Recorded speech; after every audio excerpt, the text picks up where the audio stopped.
Bismillahirrahmanirrahim. Assalamualaikum warahmatullahi wabarakatuh. Terima kasih Ustadz.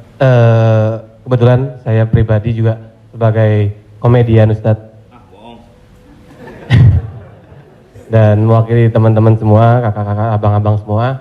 Kita di panggung itu selalu menghibur. Namun ketika momen ada sesuatu yang harus kita keluarkan, kadang menjatuhkan orang. Mulai dari fisik, mencela dan lain-lain. Yang saya mau tanyakan, apakah dengan niat kita menghibur menjadi catatan, apakah menjadi catatan dosa untuk kita? Terima kasih Ustaz.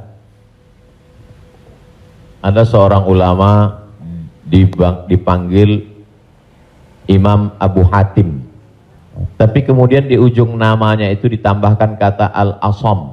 Asam diambil dari kata summum, bukmun, umyun. Umyun buta, bukmun bisu, summun tuli, peka. Jadi Abu Hatim Al-Asam artinya Abu Hatim peka, tuli.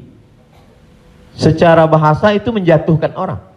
Siapa itu? Itu Abu Hatim peka, Abu Hatim tuli. Karena ada beberapa orang, ada Abu Hatim, yang ini Abu Hatim peka, tuli. Tapi kenapa nama itu tetap tersemat di belakang namanya? Dan tidak ada ulama yang melarang menggunakan peka itu di belakang namanya. Karena dia tidak merasa dijatuhkan dengan itu. Lalu kemudian itu pula tidak menjatuhkan dia di depan orang banyak. Apa sebab kronologis dia dipanggil Al-Asam? Dia seorang ulama. Suatu ketika dia sedang duduk, datang seorang anak gadis bertanya fatwa kepada dia. Saat anak gadis itu bertanya fatwa tentang hukum halal haram suatu masalah, mungkin karena wallahu alam bisawab atau saking groginya atau kentut anak gadis itu di depan dia. Dia ingin menjaga marwah, harkat, martabat anak gadis ini supaya jangan sampai merasa malu, maka dia diam, pura-pura nggak dengar. Akhirnya anak gadis itu nggak jadi malu, pulang dan dia cerita ke orang lain. Aku tadi mengalami begini dan aku kentut di depan Imam Abu Hatim. Terus apa komen dia? Ternyata Abu Hatim itu peka. Dipanggil orang Imam Abu Hatim Al-Asam, peka. Sampai akhirnya setelah anak gadis itu meninggal, Imam Abu Hatim Al-Asam panjang umurnya, meninggal anak gadis itu, barulah Abu Hatim mengatakan, aku sebetulnya enggak peka, hanya ingin menjaga kehormatan dirinya. Jadi kisah Abu Hatim Al-Asam dapat kita pahami dua makna. Satu sisi ada saatnya kita menjaga kehormatan orang sampai mati dia.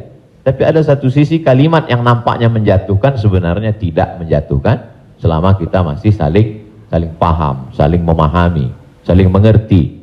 Ada kata-kata yang mungkin kita gunakan tapi menjatuhkan dia. Padahal sepertinya pujian. Tapi ada kata-kata yang sepertinya. Jadi kalau sudah saling memahami, orang pun mengerti, maka dia tidak menjadi suatu celaan. Ya ayyuhalladzina amanu, hai orang beriman, ijtanibu katsiran minadh-dhann, jauhilah prasangka buruk, inna ba'dadh-dhanni itsmun, wala tajassasu, jangan mencari-cari kesalahan orang. Wala yaghtab ba'dukum ba'dha, jangan ribah membicarakan aib orang lain. La talmizu bil alqab, janganlah kamu menggunakan gelaran-gelaran yang jelek. Bukankah tuli itu gelaran yang jelek? Iya. Tapi saat itu digunakannya bukan untuk menjatuhkan dan mereka saling memahami tentang hal itu. Wallahu a'lam bishawab.